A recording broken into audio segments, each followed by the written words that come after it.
Bihar board के द्वारा matric के सेंटर परीक्षा लिया जा रहा है और सामाजिक विज्ञान का ओरिजिनल क्वेश्चन पेपर मेरे पास आ चुका है। इसके पहले भी बहुत सारे सब्जेक्ट का हमने बता दिया है, तो वीडियो नहीं देखें तो देख लीजिएगा। और आपको बताना चाहेंगे कि सामाजिक विज्ञान का जो परीक्षा हो रहा है ना, उसमें बहुत ही शानदार क्वेश्चन पूछा गया है। आइए आपको फटाफट से बता देते हैं कि इसका सही से उत्तर क्या होगा, वो ऑब्जेक्टिव हो या फिर सब्जेक्टिव हो। फटाफट से कॉपी और कलम निकालिए और इसे आप लिख डालिए। साथ ही आपको पीडीएफ कैसे मिलेगा, कैसे डाउनलोड आप कर सकते हैं, वो भी आपको बताने वाले हैं। तो काफी मजा आने वाली है आज की वीडियो में। तो फटाफट से आप वीडियो को फैला दीजिए, सभी बच्चों को फैला दीजिए, सबका आप हेल्प कर दीजिए और नीचे कमेंट जरूर कीजिएगा कि हमारा पढ़ाया हुआ बताया हुआ जो क्वेश्चन है वह कैसा लगता है। आपको बता दें, बहुत खुशी हुई हमें कि जो आपको हम पहले पढ़ा दिए हैं, बता दिए हैं ना, उसी से क्वेश्चन एकदम हूबहू उठा करके पूछ दिया गया है।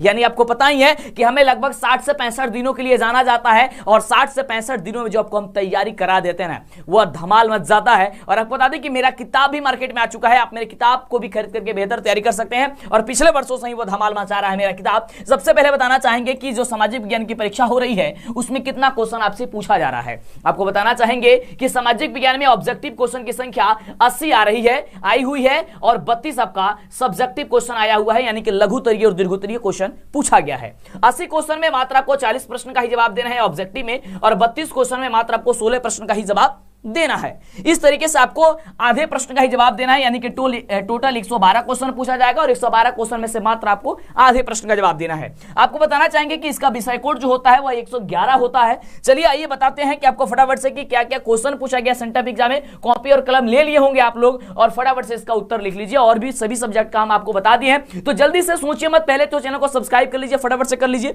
और वीडियो को लाइक करके दोस्तों में शेयर कर दीजिए। जल्दी से लाइक कर दीजिए। चलिए, ये रहा क्वेश्चन आपके स्क्रीन पे, सबसे पहला क्वेश्चन जो कि बहुत ही शानदार क्वेश्चन पूछा गया है। देखिएगा इसका उत्तर क्या होगा, फटाफट से लिख लीजिए। तो क्वेश्चन कह रहा है कि निम्न में से किसका योगदान सकल घरेलू उत्पाद में, क्या पगला गए हैं हमरे मैथो के ही बनाओ खेर भइलो न।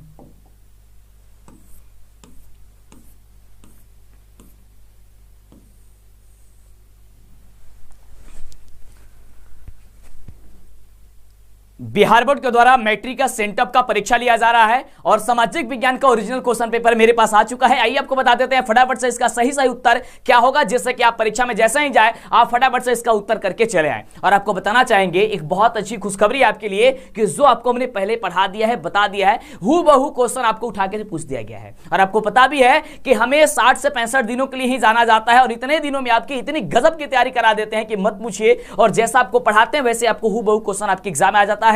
और मेरा किताब भी मार्केट में पिछले वर्षों से ही धमाल मचा रहा है, वो आप Amazon या फ्लिपकार्ट के माध्यम से भी खरीद सकते हैं और बेहतर तैयारी कर सकते हैं। आइए फटाफट से समय को ध्यान में रखते हुए क्लास की शुरुआत करते हैं और आपको बताते हैं कि किस तरीके से क्वेश्चन आपके सेंटअप एग्जाम में आया हुआ है। सबसे पहले आपको हम बताना चाहेंगे कि कितना क्वेश्चन आपके सेंटअप एग्जाम में पूछा गया है सामाजिक विज्ञान में। इसके पहले तो हमने आपको मैथ का, हिंदी का सब कुछ बता दिया है, तो वह वीडियो नहीं देखे, देख लीजिएगा। 80 क्वेश्चन आपको बता दें कि ऑब्जेक्टिव पूछा गया है और यहां से जो क्वेश्चन है ना वह फाइनल में भी पूछेगा, इसलिए हर एक क्वेश्चन को देखना बहुत जरूरी है और याद जरूर कर लीजिएगा।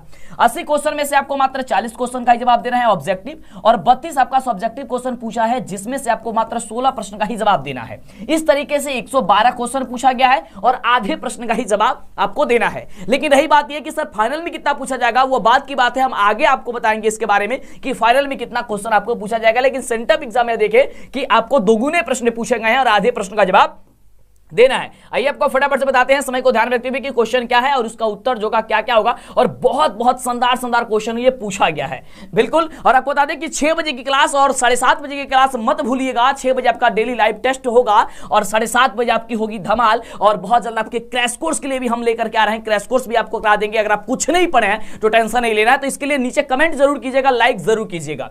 क्वेश्चन कह रहा है सबसे पहले आप आइए फटाफट से हम लोग क्वेश्चन का आंसर देखते हैं। कह रहे हैं कि निम्न में से किसका योगदान सकल घरेलू उत्पाद में सर्वाधिक है, यानी कि सबसे ज्यादा है सकल घरेलू उत्पाद, ठीक है।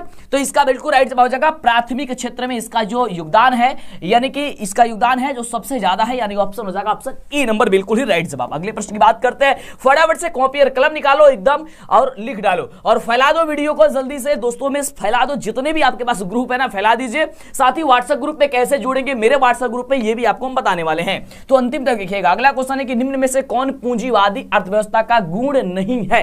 ये बहुत बढ़िया क्वेश्चन है। इसका राइट जवाब हो जाएगा कि सामाजिक कल्याण जो है वह पूंजीवादी अर्थव्यवस्था का गुण नहीं होता है, क्योंकि संसाधनों का निजी स्वामित्व और निजी लाभ और कीमत यंत्र जो होता है ये सब कुछ होता है। लेकिन ये ऑप्शन आ जाएगा आपका डी नंबर। अगले प्रश्न की बात करते हैं फटाफट से। चलिए, ये रहा अगला नंबर क्वेश्चन आपके स्क्रीन पे, और क्वेश्चन कह रहा है कि बिहार की अधिकतर जनसंख्या जीविका के लिए किस क्षेत्र पर निर्भर है? किस क्षेत्र पर निर्भर है? तो हम सभी जानते हैं कि सबसे ज्यादा यहां पे जो लोग निर्भर रहते हैं, यानी कि बिहार में सबसे ज्यादा लोग जो निर्भर रहते हैं वह कृषि पे ही निर्भर रहते हैं, यानी कि ऑप्शन क्या हो जाएगा? ए नंबर आपका राइट जवाब हो जाएगा। फटाफट से लिख लो, दोस्तों में फैला दो, जल्दी से जितना जल्दी हो सकता है वीडियो का लिंक अपने दोस्तों में शेयर करो और फटाफट से कॉपी और कलम निकालो और लिख डालो इसका आंसर क्या क्या होगा। अगला है कि बैंक का एजेंसी कार्य क्या है?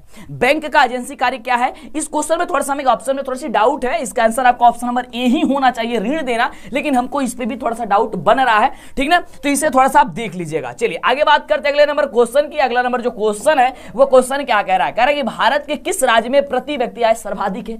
ये तो सबसे बढ़िया क्वेश्चन है, और आपको हम बता दें कि यह प्रश्न आपके फाइनल एग्जाम में पिछले वर्ष भी पूछा गया था, और आपको बता दें कि इसका आंसर जो का गोवा हो जाएगा। लेकिन आपको हम बता दें कि बिहार बोर्ड में एक बहुत बड़ी कमी है। वो कमी यह है कि हमने आपको गोवा बता दिया कि आंसर होगा, और गोवा आप उस क्वेश्चन जब पूछा गया था तब भी आया था, लेकिन बिहार बोर्ड जब आंसर चेक किया था ना, यानी कि जिस आंसर शीट पे चेक किया था वो गलत चेक किया था। तो बिहार बोर्ड भी कभी कभी गलत चेक कर देता है, उसके लिए आपत्ति दर्ज कराई जाती है, तो आपत्ति जरूर कीजिएगा, यानी कि कंप्लेन की जाती है ना। देखिए कई बार ऐसा होता है कि आप सही बना करके आए होते हैं, किताब में जो आंसर रहता है वही आंसर आप करके आए होते हैं, लेकिन फिर भी जो बिहार बोर्ड आंसर चेक करते हैं, यानी कि बिहार बोर्ड के जो टीचर हैं वो आंसर चेक करते हैं, वो गलती आंसर चेक कर देते हैं, जिसके लिए एक आपका आंसर शीट जारी होता है। उसमें अगर आपको डाउट लगता है उस पर कंप्लेन किया जाता है। आप कंप्लेन जरूर कीजिएगा, वो भी आगे की बात है, हम बताएंगे। फिलहाल तो सेंटअप एग्जाम के बारे में हम पढ़ रहे हैं, यानी कि सेंटअप एग्जाम का क्वेश्चन पेपर हम लोग सॉल्व कर रहे हैं, ठीक है ना? चलिए, इसलिए कहते हैं चैनल को सब्सक्राइब कीजिए, हर एक पल पल की खबरें और सब चीज आपको हम बताएंगे। अगला क्वेश्चन है कि भारत में नई आर्थिक नीति कब लागू की गई थी? ये सबसे बढ़िया क्वेश्चन है। भारत में नई आर्थिक नीति कब लागू की गई थी? तो 1991 में लागू की गई थी, ठीक ना? कब लागू की गई थी? 1991 हो जाएगा, ऑप्शन हो जाएगा आपका सी नंबर। अगले हम प्रश्न की बात करें तो अगला प्रश्न देखिए आपके स्क्रीन पे है, और बड़ा ही बढ़िया क्वेश्चन है। कह रहा है कि राष्ट्रीय मानव विकास में किस राज्य का स्थान सर्वोच्च है? ठीक है ना? तो याद कीजिएगा, केरल का जो स्थान है ना वह सर्वोच्च है राष्ट्रीय मानव विकास में, केरल का। ऑप्शन क्या हो जाएगा आपका? बी नंबर हो जाएगा। अगले हम प्रश्न की बात करते हैं, सब कुछ बताने वाले हैं, ऑब्जेक्टिव से लेकर सब्जेक्टिव, और साथ ही आपका इसका पीडीएफ वगैरह कैसे आपको मिलेगा, सब चीज बताने वाले हैं। अगला है कि सिंगापुर की मुद्रा क्या है? ये देखो सिंगापुर की मुद्रा, तो सिंगापुर की मुद्रा होगा, सिंगापुर का मुद्रा हो जाएगा क्या चीज? डॉलर। बिल्कुल ऑप्शन हो जाएगा इसका डॉलर, ठीक ना? चलिए आगे बात करते हैं अगले क्वेश्चन की। अगला क्वेश्चन कह रहा है कि किस वित्तीय संस्थान द्वारा शाख सृजन किया जाता है? जो कि बहुत बढ़िया क्वेश्चन है, और इसका राइट जवाब होगा नबार्ड। क्या हो जाएगा? नबार्ड हो जाएगा, यानी ऑप्शन हो जाएगा आपका ए नंबर, आपका बिल्कुल ही बिल्कुल राइट जवाब। अगले प्रश्न की बात करें तो अगला प्रश्न आपके स्क्रीन पे, फटाफट से इसका आंसर लिख लो जल्दी से और वीडियो को फैला दो। अगला क्वेश्चन है कि किसने कहा मुद्रा वह है जो मुद्रा का ही कार्य करती है? और यह क्वेश्चन सबसे ज्यादा बार आपके एग्जाम में पूछा जाता है। तो मुद्रा वह है जो मुद्रा का कार्य करती है, ये किसने कहा दिया था? ये कह दिए थे नेप, हो जाएगा यहां से ऑप्शन क्या हो जाएगा? ए नंबर हो जाएगा। क्या हो जाएगा? नेप ने कह दिया था, यानी ऑप्शन हो जाएगा आपका ए नंबर। अगले प्रश्न की बात करते हैं। अब अगला नंबर क्वेश्चन कह रहा है कि भारत में सर्वाधिक रोजगार के अवसर उपलब्ध कराने वाला क्षेत्र जो है वह कौन है? ये सबसे बढ़िया क्वेश्चन है। इसका राइट जवाब हो जाएगा तृतीय क्षेत्र। तृतीय क्षेत्र यानी कि जिसे हम लोग सेवा क्षेत्र के नाम से जानते हैं। क्या जानते हैं? सेवा क्षेत्र के नाम से जानते हैं, यानी ऑप्शन हो जाएगा आपका सी नंबर, बिल्कुल ही राइट जवाब। अगले हम प्रश्न की बात करें, अगला प्रश्न आपके स्क्रीन पे है, और प्रश्न कह रहा है कि विश्व का सर्वाधिक रोजगार प्रदान करने वाला जो कार्यक्रम है ना वह कौन है? तो याद कीजिएगा, विश्व का सर्वाधिक रोजगार प्रदान करने वाला कार्यक्रम है मनरेगा है। मनरेगा के बारे में आप लोग अच्छी प्रकार से जानते भी होंगे। चलिए आगे बात करते हैं, आगे आने वाले हम वीडियोस में इसके बारे में विशेष डिस्कस करेंगे और आपको समझाएंगे। अगला क्वेश्चन है कि सरकार द्वारा लगाए आवश्यक नियंत्रणों तथा प्रतिबंधों को हटाना कहलाता है। ये क्या कहलाता है? तो ये कहलाता है उदारीकरण। क्या कहलाता है? उदारीकरण कहलाता है, यानी कि ऑप्शन नंबर जो हो जाएगा ये आपका सी नंबर, बिल्कुल ही राइट जवाब हो जाएगा। चलिए अगले प्रश्न की बात करते हैं। बहुत ही अच्छा क्वेश्चन जो है वो पूछा गया है आपके सेंटअप एग्जाम में, और ऐसा ही क्वेश्चन हूबहू ऐसा ही क्वेश्चन में इसी प्रकार से क्वेश्चन आपके फाइनल में भी पूछा जाएगा, तो टेंशन आपको नहीं लेनी है। अगला है कि भारत विश्व व्यापार संगठन यानी कि WTO का सदस्य कब बना। ये बहुत बढ़िया क्वेश्चन है। ये बने थे 1995 ईस्वी हो जाएगा इसका राइट जवाब। ऑप्शन हो जाएगा इसका ए नंबर बिल्कुल राइट जवाब। अगले हम प्रश्न की बात करें तो अगला प्रश्न आपके स्क्रीन पे है। कह रहा है प्रश्न आपके स्क्रीन पे बड़ा ही शानदार है कि भारत में उपभोक्ता संरक्षण अधिनियम की घोषणा कब हुई। भारत में उपभोक्ता संरक्षण अधिनियम की घोषणा कब हुई थी? 1986 ईस्वी में, यानी ऑप्शन हो जाएगा आपका बी नंबर बिल्कुल ही राइट जवाब। अगले प्रश्न की बात करते हैं फटाफट से, इसका सही जवाब क्या होगा ये देखो। अगला नंबर क्वेश्चन कह रहा है कि योजना आयोग के प्रथम अध्यक्ष जी कौन थे।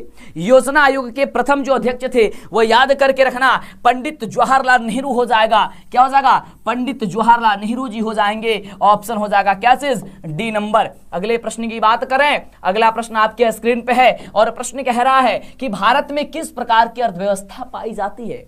भारत में किस प्रकार की अर्थव्यवस्था पाई जाती है? और हर एक बच्चा जानता है, बच्चा जानता है कि मिश्रित अर्थव्यवस्था पाई जाती है, यानी ऑप्शन हो जाएगा आपका सी नंबर। क्लियर? क्या हो जाएगा? सी नंबर हो जाएगा। अगले हम प्रश्न की बात करें, अगला प्रश्न आपके स्क्रीन पे है। कह रहा है प्रश्न कि पावर्टी एंड एन ब्रिटिश रत्न इन इंडिया पुस्तक किसने लिखी थी, जो कि बहुत बढ़िया क्वेश्चन है। इसका राइट जवाब हो जाएगा दादा भाई नौरोजी ने। कौन? दादा भाई नौरोजी ने, यानी ऑप्शन हो जाएगा आपका डी नंबर।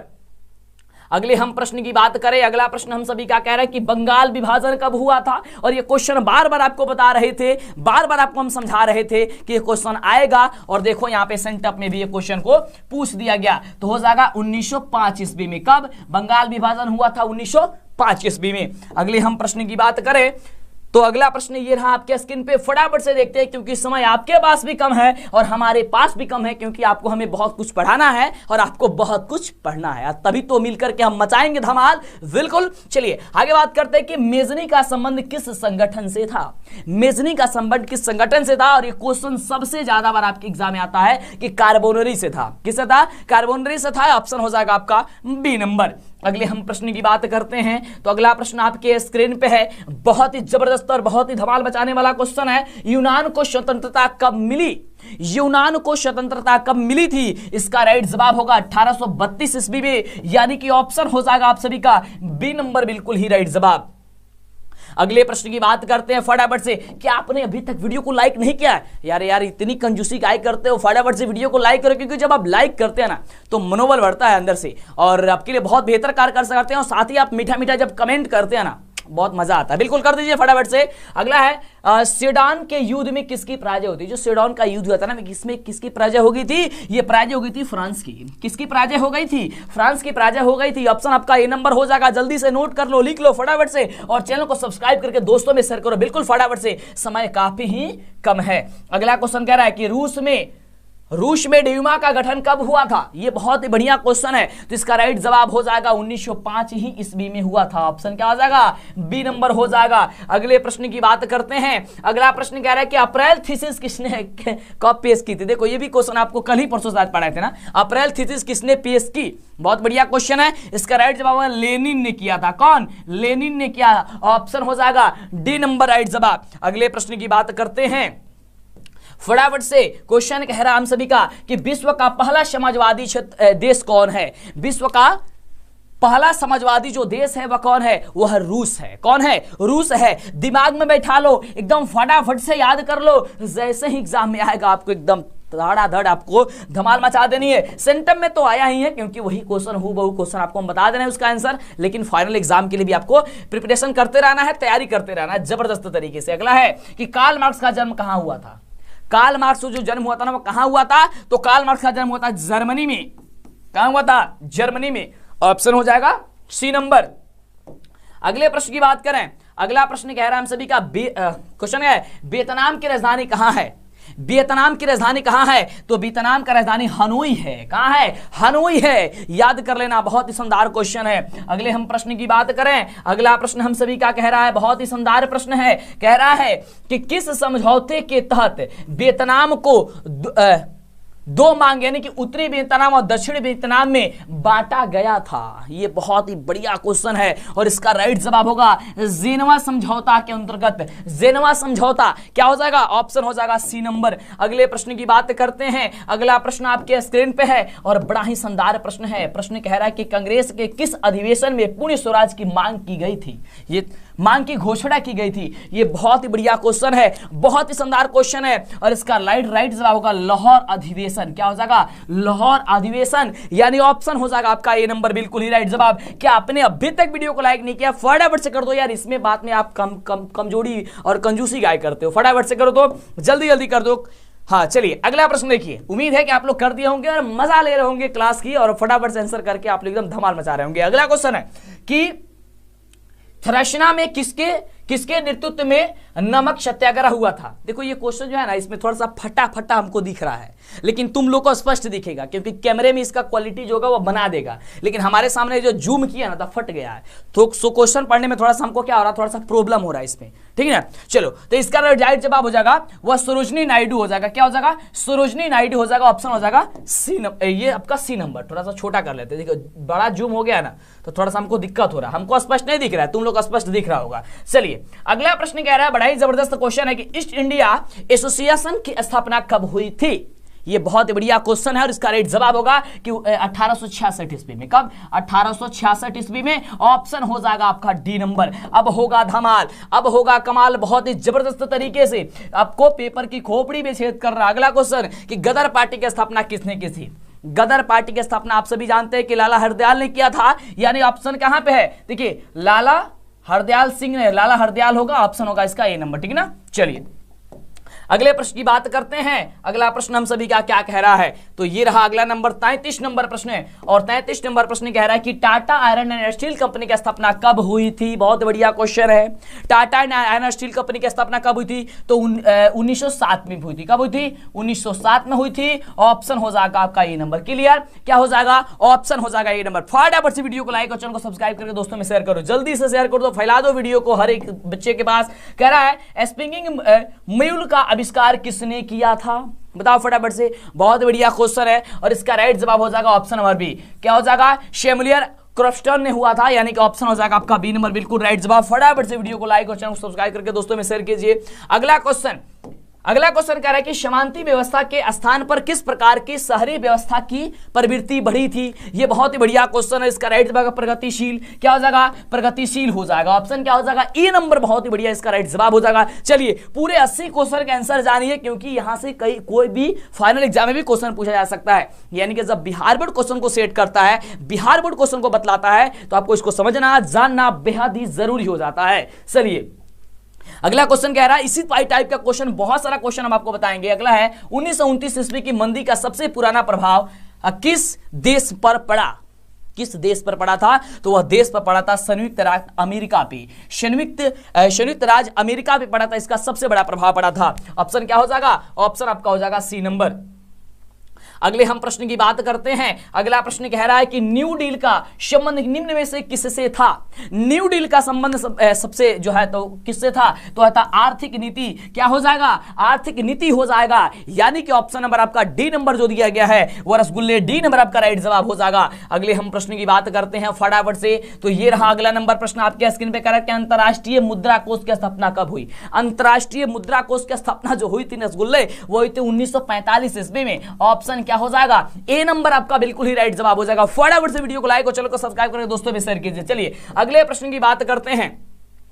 तो अगला प्रश्न आपके स्क्रीन पे है और प्रश्न हम सभी का कह रहा है कि मुद्रण कला का आविष्कार कहां हुआ? मुद्रण कला का आविष्कार कहां हुआ था? इसका राइट जवाब होगा चीन। क्या हो जाएगा? चीन हो जाएगा। ऑप्शन नंबर हो जाएगा आपका सी नंबर, बिल्कुल ही राइट जवाब। अगले प्रश्न की बात करते हैं। अगला प्रश्न आपके स्क्रीन पे है, बहुत ही जबरदस्त और बहुत ही शानदार क्वेश्चन है और इसका जो राइट जवाब होगा वो आप क्या होगा, देखिए ध्यान से। प्रथम पेपर मिल की स्थापना किस देश में हुई थी? प्रथम पेपर मिल की स्थापना किस देश में हुई थी? फ्रांस में हुई थी। याद कर लेना, नोट कर लेना फटाफट से, फ्रांस में हुई थी। क्या हो जाएगा? ऑप्शन हो जाएगा ए नंबर।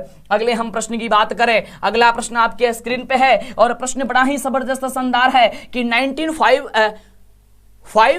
थेसिस के लेखक कौन है? बोले ना, थोड़ा सा फटाफट है तो जो इधर उधर वाला वर्ड होगा थोड़ा सा हमको पढ़ने में दिक्कत होगा। तो क्या है? टॉल्स्टॉय हो जाएगा इसका आंसर। क्या हो जाएगा? टॉल्स्टॉय हो जाएगा। ठीक है ना, फोटो को खींच करके जूम किया गया ना, तो इसमें बड़ा स्क्रीन है तो ये फट करके थोड़ा सा फट गया है, जिससे हमको स्पष्ट नहीं दिख रहा है। ठीक ना, वैसे आपको स्पष्ट दिख रहा होगा बिल्कुल, क्योंकि कैमरे में वो सेटिंग की गई है। चलिए अगला क्वेश्चन है कि शनवाद कैमुदी किस भाषा का समाचार पत्र था? बहुत ही जबरदस्त क्वेश्चन है और इसका राइट क्या होगा? जवाब बंगला हो जाएगा। ऑप्शन क्या हो जाएगा? बंगला हो जाएगा। फटाफट से याद कर लो, आपके फाइनल एग्जाम में भी यहां से क्वेश्चन आएगा, बिल्कुल आप याद करके रखना, बाद में मत पछताना। चलिए अगला क्वेश्चन, सेंटअप में तो करियो दोगे, फटाफट से सेंटअप में तो आप लोग कर दोगे जल्दी जल्दी।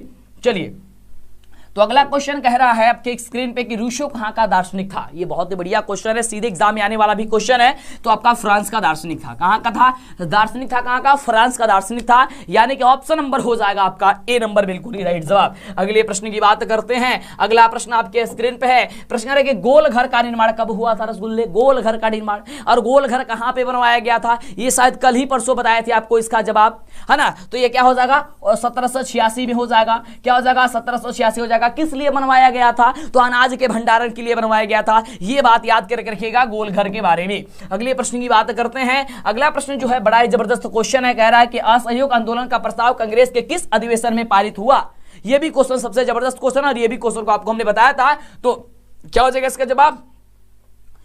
कह रहा है कि असहयोग आंदोलन का प्रथम कांग्रेस के किस अधिवेशन में होता था? दिसंबर 1920 नागपुर में हुआ था ना। ऑप्शन हो जाएगा आपका डी नंबर यहां से। चलिए अगले प्रश्न की बात करते हैं। अगला प्रश्न कह रहा है हम सभी का, बहुत बढ़िया क्वेश्चन है। ये देखिए क्वेश्चन कह रहा है कि ताशकंद में भारतीय कम्युनिस्ट पार्टी की स्थापना किसने की थी? किसने की थी बताओ तो फटाफट से। इसका जवाब क्या? एम.एन. राय ने किया था। कौन किया था? एम.एन. राय ने किया था, यानी कि ऑप्शन नंबर आपका हो जाएगा बी नंबर, बिल्कुल ही राइट जवाब। अगले प्रश्न की बात करते हैं। अगला प्रश्न आपके स्क्रीन पे कह रहा है कि यंग इटली की स्थापना किसने की? यंग इटली की स्थापना जो है किसने की थी? तो इसका राइट जवाब होगा मेजनी ने की थी। कौन की थी? तो मेजनी ने की थी, यानी कि ऑप्शन आपका ए नंबर जो दिया गया है वो ए नंबर आपका राइट जवाब हो जाएगा। अगले हम प्रश्न की बात करें तो अगला प्रश्न आपके स्क्रीन पे है और कह रहा है प्रश्न कि भारतीय संविधान सभा का गठन कब हुआ था? भारतीय संविधान सभा का गठन कब हुआ था? तो भारतीय संविधान सभा का गठन जो होता वो 1946 ईस्वी में हुआ था। याद करके रखना, नोट करके रखना, काफी जबरदस्त क्वेश्चन है और जबरदस्त क्वेश्चन को याद करके भी रखना है और सेंटर एग्जाम में तो आपको धमाल मसा ही देना है। अगला प्रश्न कह रहा है कि निम्न में से कौन संघ सूची में है? संघ सूची में बताओ, फटाफट से बताओ। तो इसका राइट जवाब हो जाएगा संचार जो है ना वो संघ सूची में है। क्या हो जाएगा? ऑप्शन हो जाएगा बी नंबर। अगले प्रश्न की बात करते हैं। अगला प्रश्न कह रहा है हम सभी का बड़ी ही जबरदस्त क्वेश्चन है, कह रहा है कि संविधान संशोधन हेतु संसद के दोनों सदनों में कितना बहुमत आवश्यक है? कितना बहुमत आवश्यक है? तो लगभग 2/3 बहुमत आवश्यक है, तभी जाकर के संशोधन होगा, नहीं तो संविधान में संशोधन नहीं किया जा सकता है। चलिए अगले प्रश्न की बात करते हैं। अगला प्रश्न आपके स्क्रीन पे है और प्रश्न के हम सभी का कह रहा है कि राष्ट्रीय स्तर पर पंचायती राज प्रणाली की शुरुआत किस समिति की अनुशंसा पर हुई? ये बताओ फटाफट से। इसका राइट जवाब होगा कि बलवंत राय मेहता समिति। ऑप्शन क्या होगा? बलवंत राय मेहता समिति, ऑप्शन डी नंबर राइट जवाब होगा। अगले प्रश्न की बात करते हैं तो अगला प्रश्न आपके स्क्रीन पे है और फटाफट से दीजिए जवाब और मचाइए आप लोग धमाल। कह रहे हैं कि संविधान का कौन सा संशोधन विधेयक पंचायती राज प्रणाली से संबंधित है? तो याद करके रखना 73वां कौन है? तो 73वां संशोधन है। कौन है? 73वां जो है वो आपका हो जाएगा राइट जवाब। अगले प्रश्न की बात करते हैं। अगला प्रश्न आपके स्क्रीन पे बड़ा ही जबरदस्त क्वेश्चन है, कह रहा है कि पंचायती राज व्यवस्था का दूसरा स्तर निम्न में से कौन है? दूसरा स्तर तो याद कीजिएगा, दूसरा स्तर हो जाएगा पंचायत समिति। पंचायत समिति यानी कि जिसे अब बीडीसी कहते हैं ना, पंचायत समिति हो जाएगा। अगले प्रश्न की बात करते हैं तो अगला प्रश्न हम सभी का कह रहा है कि 1975 के आपातकाल के समय प्रधानमंत्री कौन थे?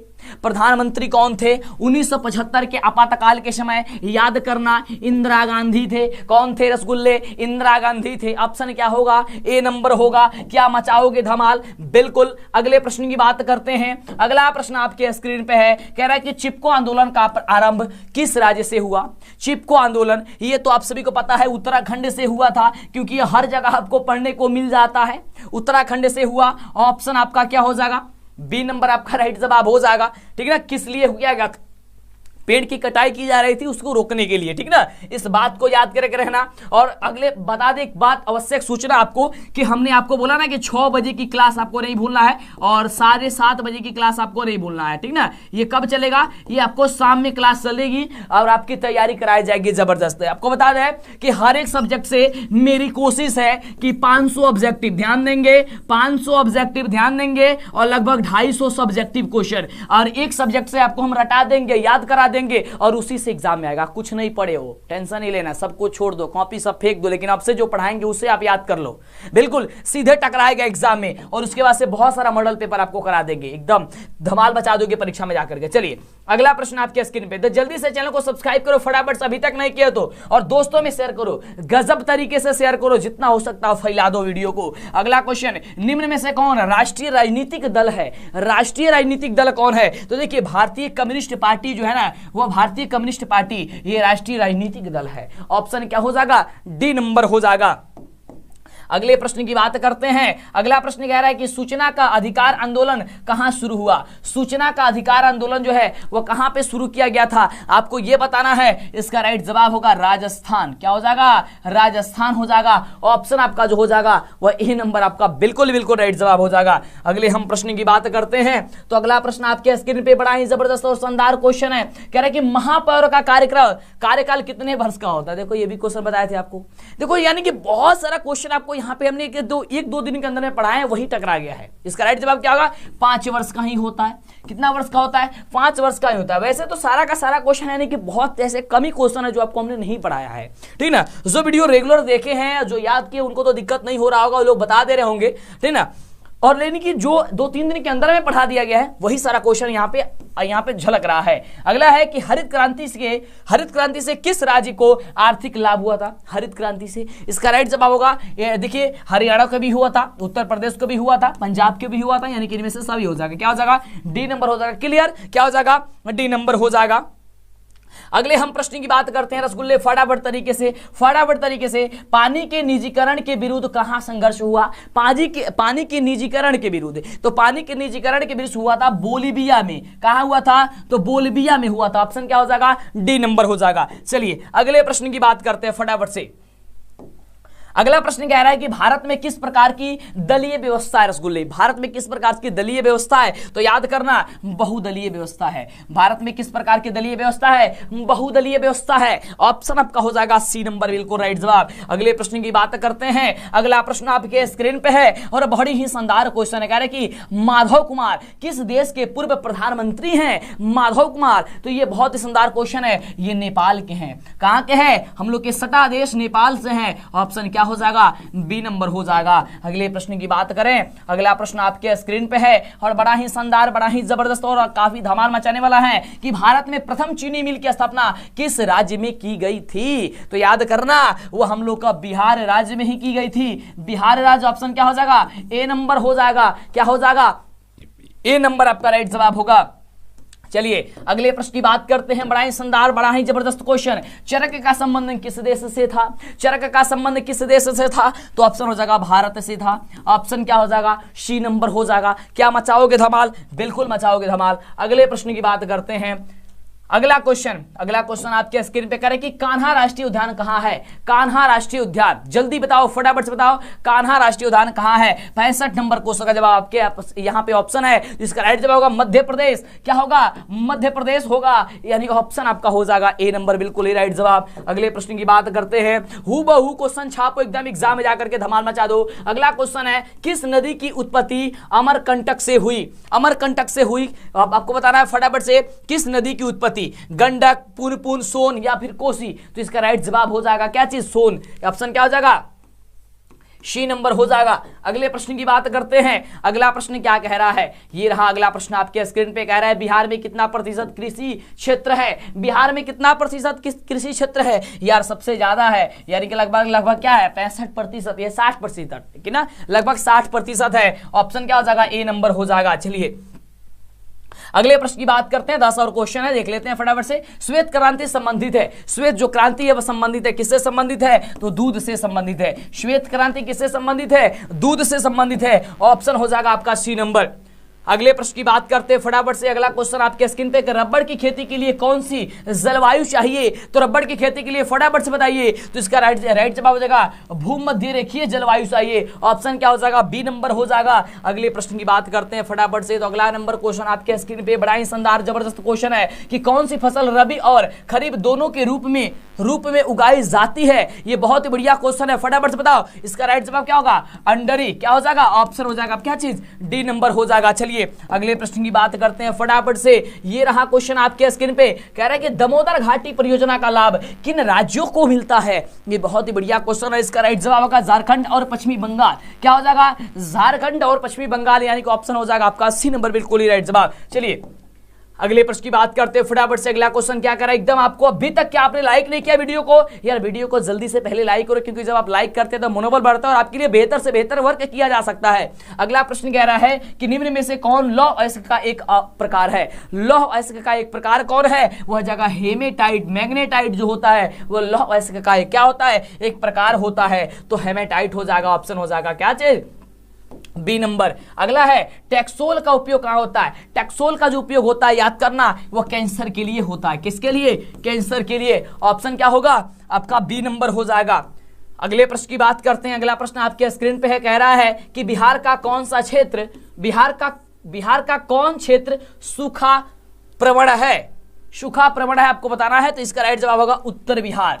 क्या हो जाएगा? ऑप्शन आपका ए नंबर हो जाएगा। चलिए अगले प्रश्न की बात करते हैं। अगला प्रश्न कह रहा है आपके स्क्रीन पे, बड़ा ही शानदार क्वेश्चन है और क्वेश्चन कह रहा है कि भूकंप केंद्र के ऊर्ध्वाधर पृथ्वी सतह पर स्थित केंद्र को क्या कहते हैं? तो याद करना, उसे कहते हैं भूकंप केंद्र कहते हैं। भूकंप केंद्र के ऊर्ध्वाधर पृथ्वी पर सतह के स्थित केंद्र को क्या कहते हैं? भूकंप केंद्र कहते हैं। ऑप्शन हो जाएगा आपका बी नंबर। अगला देखिए, अगला क्वेश्चन आपके स्क्रीन पे बड़ा ही बढ़िया क्वेश्चन है कि निम्न में से किसे सर्वाधिक खतरनाक सुखाड़ माना जाता है? इसका राइट जवाब हो जाएगा कि देखिए यहां से क्या होगा, सामान्य सुखाड़, कृषि सुखाड़ या फिर मौसमी सुखाड़। निम्न में से सर्वाधिक खतरनाक सुखाड़ किसे माना जाता है?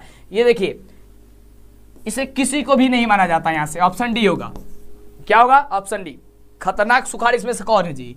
सामान्य सुखाड़, कृषि सुखाड़, मौसमी सुखाड़। वैसे अगर सुखाड़ माना जाए तो मौसमी सुखाड़ कर सर्वाधिक खतरनाक, तो मौसमी सुखाड़ हो सकता है, लेकिन ये भी तो अच्छा नहीं है। कृषि सुखाड़ ये भी मतलब उतना खतरनाक इसमें से कोई नहीं। ऑप्शन आपका डी होना चाहिए, लेकिन अगर टिक करना चाहते हो तो आपका ऑप्शन नंबर बी होगा, हो ही जाएगा कृषि सुखाड़। क्योंकि जब कृषि सुखाड़ हो जाएगा तो समझो कि अनाज वगैरह जो खत्म हो जाएगा वो उत्पादन उसका, तो फिर तो दिक्कत हो जाएगी ना। तो इसलिए ये आपका आंसर हो सकता है, ठीक ना। चलो अगले प्रश्न की बात करते हैं। अगला प्रश्न कह रहा है कि बाढ़ से होती है, बाढ़ से हानि होती है। किसको हानि होती है? पशुओं को, फलों को, फसलों को, पशुओं को, भवनों को, इनमें से सभी। तो यार देखो सबकी हानि हो जाती है। जब बाढ़ आएगी तो ये थोड़ी ना कहेगी कि तुम पशु हो तुमको बहा के नहीं लेके जाएंगे, तुम भवन हो, तुम मकान हो, तुमको बहा के नहीं ले जाएंगे, या फिर तुम फसल हो तुमको नहीं ले जाएंगे क्योंकि तुम अन्न देते हो, लोग इसे जीते। ऐसा चीज में थोड़ी ना होता है। ये किसी को भी बहा के लेके चला जा सकता है। इनमें से क्या हो जाएगा? डी नंबर हो जाएगा। अगले प्रश्न की बात करते हैं। ये आपका लास्ट क्वेश्चन है। 80 क्वेश्चन बोले थे, 80 क्वेश्चन। अब आपको बताएंगे पीडीएफ और सब्जेक्टिव के, और यानी कि इसका लघुत्तरीय दीर्घोत्तरीय क्वेश्चन क्या क्या है। निम्न में कौन प्राकृतिक आपदा है? प्राकृतिक आपदा क्या है? यह क्वेश्चन आपका बहुत शानदार क्वेश्चन है। तो देखिए प्राकृतिक आपदा जो प्रकृति के द्वारा घटित हो, यानी कि सुनामी हो जाएगा, यानी कि जो मानव के द्वारा घटित नहीं कराया जाए, यानी ऑप्शन हो जाएगा क्या चीज? C number.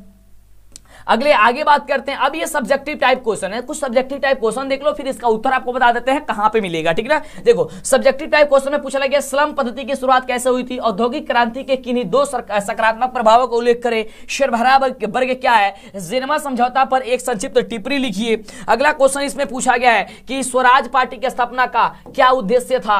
अगला क्वेश्चन आपको यहां पर देखिए पूछा गया है, औद्योगिकरण ने किस प्रकार उपनिषद को जन्म दिया।